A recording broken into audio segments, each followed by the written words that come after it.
आप सभी को हमारे YouTube चैनल पर स्वागत है। तो आज हम कर्म करो और फल की चिंता मत करो इसके बारे में कुछ बताएंगे। तो आइए अब शुरू करते हैं। आज से लगभग 5000 वर्ष पूर्व मार्गशीर्ष माह की शुक्ल एकादशी को महाभारत युद्ध में कुरुक्षेत्र की युद्ध भूमि पर अर्जुन ने हथियार डाल दिए थे और श्री कृष्ण से कहा था कि प्रभु, मेरे सामने सभी भाई बंधु गुरु आदि खड़े हैं और मैं इन पर वार नहीं कर सकता हूँ।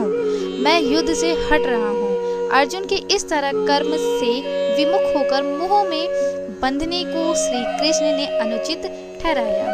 अर्जुन युद्ध के लिए तैयार हो जाएं व सत्य को जान जाएं, इस अभिप्राय से श्री कृष्ण ने उन्हें कुछ उपदेश दिया।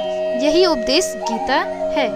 गीता के जीवन दर्शन के अनुसार मनुष्य महान है, अमर है, असीम शक्ति का भंडार है। गीता को संजीवनी विद्या की संज्ञा भी दी गई है। मनुष्य का कर्तव्य क्या है, इसी का बोध कराना गीता का परम लक्ष्य है। श्री कृष्ण इस उपदेश के बाद ही अर्जुन अपना कर्तव्य पहचान पाए थे। फलस्वरूप उन्होंने युद्ध किया, सत्य की असत्य पर जीत हुई और कर्म की विजय हुई। गीता में कुल 18 अध्याय हैं और महाभारत का युद्ध भी 18 दिन ही चला था। गीता में कुल 700 श्लोक हैं। गीता में ज्ञान को उच्च स्थान दिया गया है। ज्ञान की प्राप्ति से ही मनुष्य की सभी जिज्ञासाओं का समाधान होता है। इसलिए गीता का सर्व शास्त्रीय भी कहा गया है। श्री कृष्ण ने अर्जुन ही नहीं मनुष्य मात्र को यह उपदेश दिया है कि कर्म करो और फल की चिंता मत करो।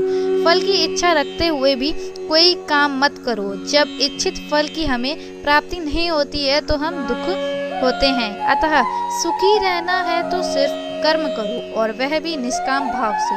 श्री कृष्ण का उपदेश सुन जिस प्रकार अर्जुन का मोह भंग हो गया था और उन्हें पाप और पुण्य का ज्ञान हो गया, ठीक उसी प्रकार आज भी गीता का पाठ मन लगाकर करने से मनुष्य तर जाता है।